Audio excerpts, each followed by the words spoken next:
Today we talk about how can you fix this problem or know how you can do that on your Candy Crush app. So all you have to do, so you just click here on settings here. So then you come to this list, it's going to show for you like this. You go down, just keep going down, click here on apps. Come to apps list here, and there you're looking for a Candy Crush. So the app, just click on search. Add here Candy Crush to the app, just click on it here. So then it's going to take you to this list. Click on first stop, click on OK. Then you go down, just click on storage, come to storage list here. Just click on clear cache, then all you have to do.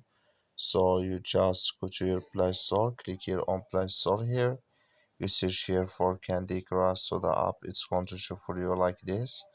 You will find here update, click on it, and it's going to work with you.